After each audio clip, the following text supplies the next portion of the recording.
আজকের আলোচ্য বিষয় হলো ঈদের দিন রোজা রাখা, নফল নামাজ পড়া।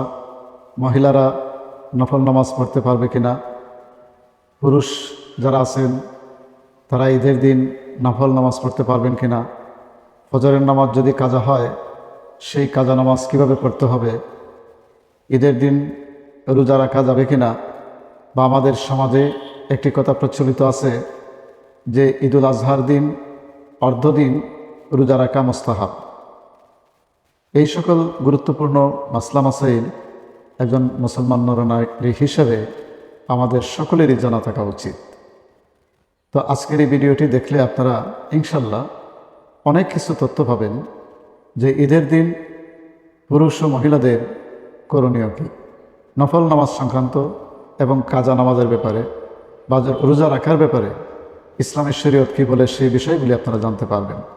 আমরা সবাই জানি যে বছরে 5 দিন রোজা রাখা নিষিদ্ধ, 2 ঈদের দিন এবং ঈদুল আজহার পরের 3 দিন। এই ব্যাপারে কারো কোনো দ্বিমত নেই। ঈদের দিন কোনো কিছু খাওয়া না খাওয়ার ব্যাপারে রাসূল করিম সাল্লাল্লাহু আলাইহি ওয়াসাল্লামের আমল কী ছিল, এই ব্যাপারে একটি হাদিস থেকে আমরা তথ্য পাব। সেই হাদিসটা হলো আন আবি বুরাইদা রাদিয়াল্লাহু তাআলা আনহু قال কানা রাসূলুল্লাহ সাল্লাল্লাহু আলাইহি ওয়াসাল্লাম ইযা কানা ইয়ামুল ফিতরি লাম ইয়াখরুজ হাত্তা ইয়াকুলু শাইআন। ঈদুল ফিতরের দিন রাসূল করিম সাল্লাল্লাহু আলাইহি ওয়াসাল্লাম কিছু না খেয়ে ঈদগাহে যেতেন না, অর্থাৎ খেজুর বা মিষ্টি জাতীয় বা সেমাই জাতীয় কোনো কিছু রাসূল করিম সাল্লাল্লাহু আলাইহি ওয়াসাল্লাম খেয়ে তারপরে ঈদগাহে যেতেন। ওয়াইজা কানাল আযহা লাম ইয়াকুল শাইআন হাত্তা ইয়ারজিয়া ওয়া কানা ইজা রাজা আকালা মিন কাবিদি উজহিয়া। আর ঈদুল আজহার দিন রাসূল করিম সাল্লাল্লাহু আলাইহি ওয়াসাল্লাম ঈদগাহে যাওয়ার আগে কোনো কিছুই খেতেন না। ঈদের নামাজ পড়ে বাড়িতে এসে তিনি কুরবানির পশুর কলিজা দিয়ে তিনি দিনের খানা শুরু করতেন। এই হাদিস থেকে আমরা জানতে পারলাম যে ঈদুল ফিতরের দিন কোনো কিছু খেয়ে ঈদগাহে যাওয়া সুন্নত, আর ঈদুল আজহার দিন কোনো কিছু না খেয়ে ঈদের নামাজ পড়ে এসে কুরবানির গোশ দ্বারা দিনের খাদ্য শুরু করা সুন্নত। এই সুন্নত বা মুস্তাহাব কার জন্য? যিনি কুরবানি দিবেন শুধু তার জন্যই নয়, যিনি কুরবানি দিবেন তিনিও যদি পারেন তাহলে কোনো কিছু না খেয়ে ঈদের নামাজ পড়ে কুরবানির গোশ দ্বারাই তিনি খাবেন। আর যারা কুরবানি দেন না তারাও যদি মনে করেন যে আমি কোনো না কোনো দিক থেকে কুরবানির গোশত পাবো, তিনিও ইচ্ছা করলে এই সুন্নতটি পালন করতে পারেন। এটা মুস্তাহাব উভয়ের জন্যই, এটা ওয়াজিব বা ফরজ নয়। তো রাসূল যে আমল করে গেছেন সেই আমলের উপরে যদি আমরা আমল করতে পারি তো অবশ্যই আল্লাহ পাক রব্বুল আলামিন আমাদেরকে সওয়াব দেবেন এবং রাসূলকে যে আমরা ভালোবাসি তার একটি বহিঃপ্রকাশ ঘটবে। এবার আসুন আমরা দেখি যে ঈদের দিন নফল নামাজ পড়া যাবে কিনা।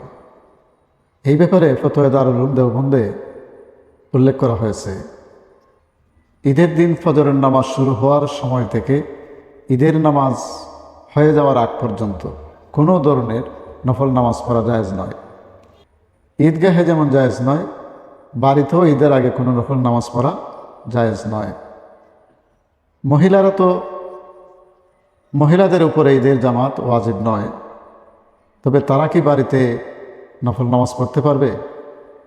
এই ব্যাপারে ফতোয়ার কিতাবে বলা হয়েছে যে নারী পুরুষ কেউই ঈদের জামাত না হওয়া পর্যন্ত কোনো ধরনের নফল নামাজ পড়তে পারবেন না। চাস্তের নামাজই হোক, এশরাকের নামাজই হোক বা অন্য সাধারণ কোনো নফল নামাজ হোক, ঈদের জামাত হওয়ার আগ পর্যন্ত নারী পুরুষ কারো উপরই নফল নামাজ পড়া যেমন ঈদগাহেও জায়েজ নয়, বাড়িতেও জায়েজ নয়। ফতোয়ার কিতাবে বলা হয়েছে যে ঈদের জামাতে অনুষ্ঠিত হওয়ার আগে নফল নামাজ পড়া মাকরুহ তাহরিমি। এখন প্রশ্ন হলো ঈদের জামাত হওয়ার পরে পড়া যাবে কিনা? হ্যাঁ, ঈদের জামাত অনুষ্ঠিত হয়ে যাওয়ার পরে আপনি চাস্তের নামাজ, এশরাকের নামাজ আপনি পড়তে পারবেন, এতে কোনো সমস্যা নেই। আরেকটি প্রশ্ন হলো যদি ঈদের দিন ফজরের নামাজ কাজা হয়, এই কাজা নামাজ ঈদের জামাতের আগে পড়া যাবে কিনা?